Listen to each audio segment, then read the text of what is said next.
ರಾಯಚೂರು ಗ್ರಾಮೀಣ ಪೊಲೀಸರು ಭರ್ಜರಿ ಕಾರ್ಯಾಚರಣೆ ನಡೆಸಿ ಪಂಪ್ಸೆಟ್ ಕಳ್ಳತನ ಮಾಡ್ತಾ ಇದ್ದ ಖದೀಮರನ್ನ ಬಂಧಿಸಿದ್ದಾರೆ. ಖದೀಮರು ಶಕ್ತಿನಗರ, ಯಾಪಲದಿನ್ನಿ ಹಾಗೂ ಕೃಷ್ಣ ಪೊಲೀಸ್ ಠಾಣೆಯಲ್ಲಿ ಮೋಟಾರ್ ಕಳ್ಳತನ ಮಾಡ್ತಾ ಇದ್ರು. ಶಿಫ್ಟ್ ಕಾರ್ನಲ್ಲಿ ಬಂದು ರೈತರ ಪಂಪ್ಸೆಟ್ ಕದ್ದು ಪರಾರಿಯಾಗ್ತಾ ಇದ್ರು. ಇದೀಗ ಪೊಲೀಸರು ಕಾರ್ ಸಮೇತ ತೆಲಂಗಾಣ ಮೂಲದ ಇಬ್ಬರು ಖದೀಮರನ್ನ ಬಂಧಿಸಿದ್ದಾರೆ. ಬಂಧಿತರಿಂದ ಕಾರ್ ಹಾಗೂ ಸುಮಾರು 4 ಲಕ್ಷ ಮೌಲ್ಯದ 18 ಪಂಪ್ಸೆಟ್ ಮತ್ತು ಮೋಟಾರ್ಗಳನ್ನು ಜಪ್ತಿ ಮಾಡಿದ್ದಾರೆ.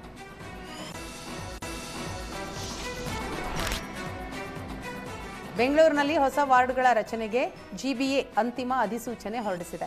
ಜಿಬಿಎ 369 ವಾರ್ಡ್ ರಚನೆ ಅಂತಿಮಗೊಳಿಸಲಾಗಿದ್ದು, ಬೆಂಗಳೂರು ಕೇಂದ್ರ ಪಾಲಿಕೆಯಲ್ಲಿ 63 ವಾರ್ಡ್, ಬೆಂಗಳೂರು ಪೂರ್ವ ಪಾಲಿಕೆಯಲ್ಲಿ 50 ವಾರ್ಡ್, ಬೆಂಗಳೂರು ಪಶ್ಚಿಮ ಪಾಲಿಕೆಯಲ್ಲಿ 112 ವಾರ್ಡ್ ರಚನೆ, ಬೆಂಗಳೂರು ಉತ್ತರ ಪಾಲಿಕೆಯಲ್ಲಿ 72 ವಾರ್ಡ್ ರಚನೆ ಹಾಗೂ ಬೆಂಗಳೂರು ದಕ್ಷಿಣ ಪಾಲಿಕೆಯಲ್ಲಿ 72 ವಾರ್ಡ್ ಅಂತಿಮಗೊಳಿಸಲಾಗಿದೆ.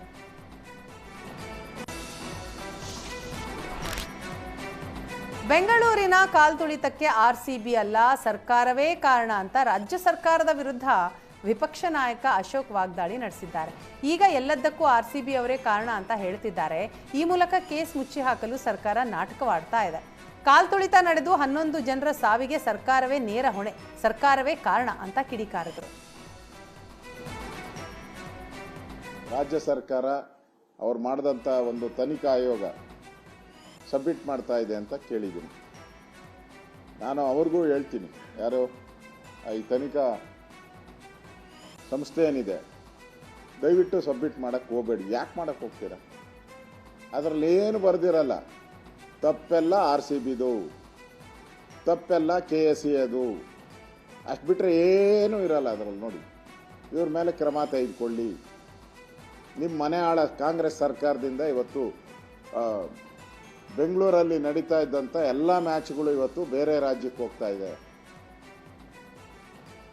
ಇಲ್ಲಿ ಏನು ನಮ್ಮ ಬೆಂಗಳೂರಲ್ಲಿ ಬಿಸ್ನೆಸ್ ನಡಿಬೇಕಾಯಿತು, ಆ ಬಿಸ್ನೆಸ್ಸು ಇಲ್ಲ, ಹೋಟ್ಲ್ ಬಿಸ್ನೆಸ್ಸು ಇಲ್ಲ, ಅಂಗಡಿ ಬಿಸ್ನೆಸ್ಸು ಇಲ್ಲ, ತೆರಿಗೆನೂ ಇಲ್ಲ.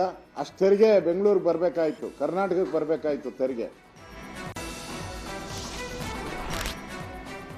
ನೆಲಮಂಗಲ ವಿಧಾನಸಭಾ ಕ್ಷೇತ್ರದ ಸೋಂಪುರ ಹೋಬಳಿಯಲ್ಲಿ KIADB ಇಂದ ಭೂಮಿ ಕಳೆದುಕೊಂಡ ರೈತರು ಪ್ರತಿಭಟನೆ ನಡೆಸಿದ್ದಾರೆ.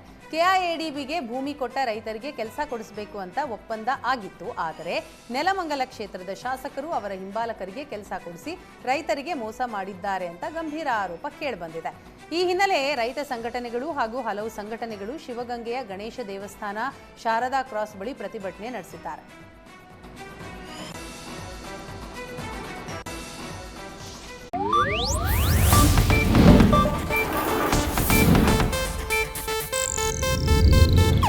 ಇದು ಏಷ್ಯಾನೆಟ್ ನ್ಯೂಸ್ ನೆಟ್ವರ್ಕ್ ಪ್ರಸ್ತುತಿ.